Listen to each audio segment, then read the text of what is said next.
Hello, everyone. My name is Sara Simeone, and I'm the CEO and co-founder of Digital Oracles.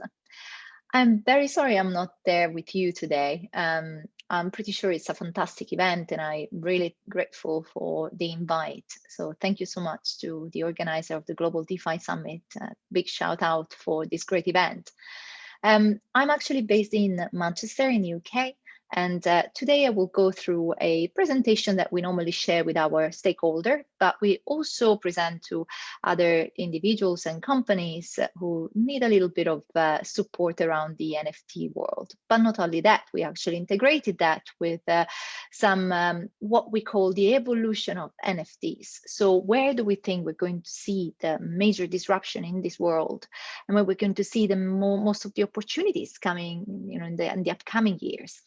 So I will now share my screen with you. So hopefully you will be able to see my screen. So a bit of a few words on us. So we are basically a platform, as I mentioned before, powering the connectivity across the investment ecosystem. So we are doing that by bridging the relationship gap between early stage investors and overlooked founders in a very new and innovative way, by enabling them to actually test before invest using a digital currency, which we have called Dotis. And you can see here the Dotis logo. So thanks to our virtual currency, really, we have gamified investment dynamics, from tracking the growth of a company to finding the right investment partner, and referring, of course, performing startups to other investors, which we know is one of the easiest way to actually access investment opportunities. A big shout out to our partners. We got Polygon, of course, as one of them, Yomi, some of the universities, of course, in the northwest of England, which have been supporting us for the past 2 years, Crypto Valley Association in Switzerland, and Block One in Hong Kong. So moving forward, I'm pretty sure that some of the slides that we will see today are actually going to be very easy for you. So we're going through these slides very, very quickly. And then we're going to go into what I think is going to be very interesting for you as an opportunities. Of course, I would like to remind you all that even if we are all aware about what NFTs are, and I don't need to be here to explain that to any one of you, we are facing at the moment still a steep curve in terms of education. So this is one of the slides that I have to produce and present all the time that I'm talking about this topic. Because at the end of the day, we need to explain why non-fungible, what non-fungible means, that is not interchangeable. And of course that these tokens have got, defined by their properties rather than their monetary value.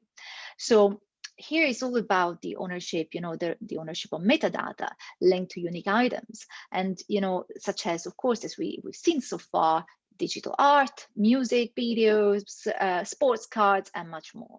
And of course, we are looking into the market size, which has been like, we've seen an incredible growth in this market. And I'm pretty sure we all agree with that. More than $2 billion were actually spent in NFTs during the first quarter of 2021 alone, which is an increase of 2,100% from the previous year. So one of the interesting surprises, though, for us witnessing this, this industry, I would say, probably was the rise of sports items, because here, at least in Europe, we are seeing a lot of artists jumping on this ship and just trying to sell their NFTs, and they are very active on all sorts of social medias. So it was very interesting to see that in these stats are for April 2021, the sports are still dominating in the category. And of course, we are seeing some of the biggest dominant players such as OpenSea, NBA Top Shots, Punks, Nifty Gateway, but a big shout out as well to a big company, Known Origins, from Manchester as well in the UK. So I'm pretty happy that they are still there fencing off this market. So let's get to us. So how will NFTs really transform our businesses? Because that is really what we want to know, right? So we are seeing different applications at the moment. We're going from domain names to gaming items, physical items, investments. But I would like us to actually talk about something else, which is digital content, and what is going to be the potential, impact and growth of this specific area. So let's start with domain names. Very quickly, domain names are already unique and they are non-fungible. So, however, the data that is attached to these domains is not passed with the ownership to another owner. So Things like, Twitter accounts, SEO history, and, email domains are definitely not passed when the domain is sold. So here is where we see, like, the rise of the domain economy. So NFTs, of course, can store a lot of information and metadata. And this could include, for instance, profile information such as email addresses, social media handles, and much more. Some of the advantages of this are definitely the fact that we don't need an intermediary. So we don't need a domain registry to really facilitate the transfer of ownership. Instead, there are players such as Unstoppable Domains and Ends, as we're seeing here, that can actually, help us and support us to trade these domains into on any NFT marketplaces. So let's move forward and let's go to gaming. I'm pretty sure many of you in this room will have children, and some of them are probably asking now for skins rather than toys. So in a lot of regular games, as you know, you can buy items for you to use in your games, but you won't be able to resell them, and especially when the game is over, and perhaps you want to pass them on to your friends, but you won't be able to do that either. So here's where we actually see a new game economy, because NFTs can really provide a record of ownership for these items, such as skins, and can actually, some of the advantages of this is that both the developers and the players can finally benefit from reselling their NFTs on the secondary market and potentially earn royalties. So some of the key examples here are definitely Roblox and Decentraland, but we definitely see, many more at this stage coming and disrupting the market. Moving forward, something that is more about us adults instead, we're talking about physical items.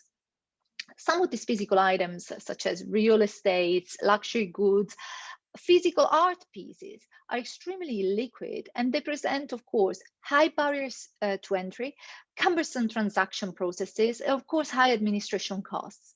So this is when we can start talking about the economy of everything, because NFTs have the power to democratize access to these items, and of course, pass the ownership in a transparent and seamless way, regardless of the regulations or legislations of your country.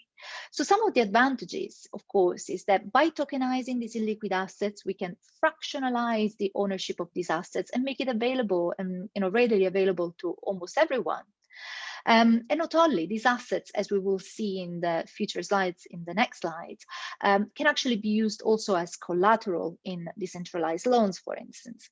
Here are some examples. We got Aura, which is a blockchain consortium that is enabling people to actually trace these luxury goods, the whole supply chain, and make it all transparent for the users. And Realty, which is basically like an estate agent fractionalizing basically real estate and enabling people to actually make passive incomes from these tokens and from these assets. So moving forward, we actually have the investment. And of course, this is what we are talking about, today. These 2 days are all about investments. And I'm not here really to actually tell you more. I'm sure that you know more than me on these areas. But, we definitely have one big problem. And that is like, the 1.7 billion people who are unbanked or actually basically living without access to essential financial services. And many amongst us actually are unable to access loans for various reasons. And we've seen this with the current pandemic, where many business owners were not able to actually access loans or other types of investments. So here is when the DeFi can really help us all to actually overcome these burdens. NFTs can really be used as collaterals so that the lender gets paid in case the borrower is unable to pay back on time. And all this just regulated by a simple smart contract, so no more chasing. So some of the advantages, of course, is that we can finally cut off and remove all the intermediaries, putting the consumers in the center of all of these transactions and giving them the control of their finances and creating incentive models, which were not used, which are very new, and they are used actually to reward users and to reward empower communities. Some of these examples, of course, we've seen Aave sponsoring this event today. Some others are Compound, but there are so many others. We'll actually touch on this in the next few slides. But my focus today is going to be on digital content, because some of you may think like, okay, it's all about finance and investment, but actually we will see why this is actually going to be one of the biggest and hottest trends in the coming year. We know that there are a lot of content creators or artists that are publishing their work on social media network, making money for the platforms rather than themselves. And these platforms, of course, I mean, they sell ads to the artist followers. So, and they normally take a big commission. And, of course, I mean, some of the practices that they use are opaque and very much, unknown to the creators. So this is where we see like, definitely a booming passion economy or creators economy. And NFTs here can really play a big role, because they can power a new type of economy where the creators don't hand ownership of their content over to the platforms. And actually what they can do is to create this connection, direct connection with their followers, with those ones, with us who are consuming their content. And the funds would go directly to them as they receive royalties to their work, which is actually linked to the metadata, which is linked to their wallet address. So everything is seamless, happens in a seamless way, and they can really start working in a more efficient and effective way. And that is actually what the artists and content creators want. They don't want to worry about, the technical side of, the blockchain, which so far has been the focus and of these all stories. So some of the examples, for instance, that we're seeing here are Rocky, which is recently launched, very similar to Spotify on the blockchain, Rally, and very similar to Tri-Roll for social tokens, and Steemit, of course, which has been like, a staple in for all of us working in this industry and sector so far. But I would like to talk about the differences between DeFi and social money and really make you understand how these two industries, like said, they are really, different in size at the moment. But this also means that there is a huge opportunity for all of us. The market, the DeFi market, is already 121 billions compared to the social money market, which is actually barely 181 million US dollars. When we're looking at the trading volume, we're looking at 9.6 billion from the DeFi side and only 2.1 million on the social money side. So as you can see, it's something that is still very new, it's something that is taking shape, but it's something that we have to take very good, care of. And we need to really be mindful that this could become the next big thing in our industry. So I would like to actually talk about the passion economy before getting into the nitty-gritty of this. Passion economy is also known as the creators economy. So here is where micro and macro influencers are creating content that we consume on a daily basis, both across the web, a social media channel, your mobile, and much more. And soon, of course, on the metaverse. So there are over 50 million creators worldwide. And when we're looking at, this market in a more detailed way, we know that 2 million of those 50 millions are actually professional content creators making six-figure incomes. So in theory, we are talking about an audience that is already there for us.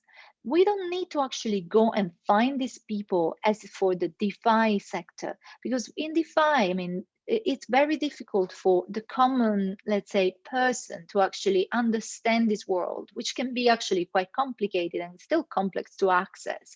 It's still made for few of us, especially when I'm talking about, women or underrepresented categories of people.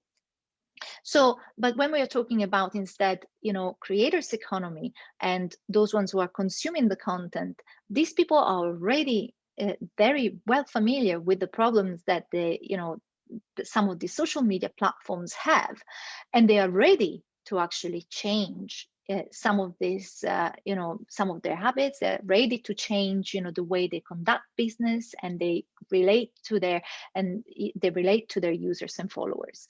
And of course, this is very important for all of us. Over $8 billion is actually the net worth of sponsored influencers. So that means that there is definitely a big market for this. So some of the current challenges then.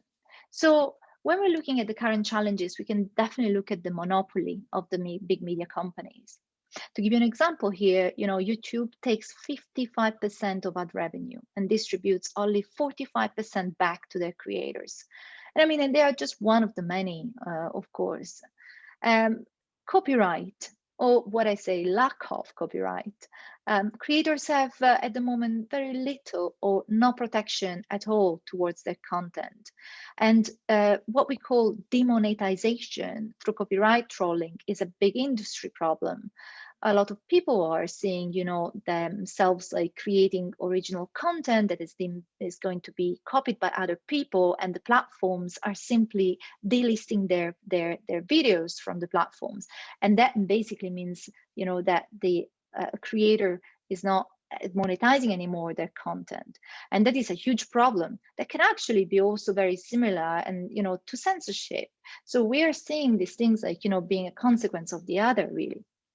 And data ownership is another big issue here. So creators do not own the user's data, and analytics tools are still limited in function. So we are just seeing at the moment now, some of the platform Twitch and YouTube and Facebook creating better, better tooling for their creators, but this is still not enough.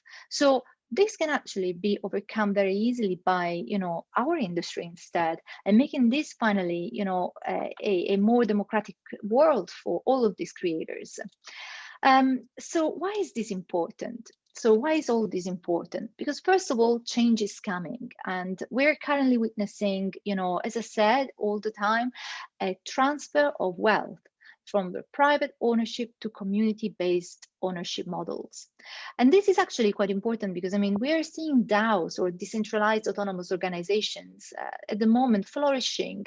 And NFTs really, really open up possibilities for these organizations to flourish without any central leadership or decision maker. And actually, they've managed to create opportunities for all of these communities to operate together, to take decisions together, to make sure that there are chances of co-creation, for instance, which were never there before. Birth of social money. This is the most important thing. Users and creators are finally able to monetize community actions and dynamics beyond the tools and practices that are currently available to them. So this is why it is important, because we already have the people, we already have the mentality, we already have a big problem in the industry, and all we need is now to take this to the next stage and provide the solutions. So some of the social tokens, we are saying this, that, we're looking at 3 different categories so far. So we're going to have some personal tokens issued normally and controlled by a primary individual. So here, for instance, we're seeing like, RAC. So some of these the artists on Zora or artists on Rally, for instance, or even a Triroll, enables people to actually create their own tokens, even if it's still in private beta. Community tokens, here we're seeing Whale, for instance, as the biggest one, definitely in this industry, in this sector category. They are issued and controlled by a group, often managed by a decentralized autonomous organization.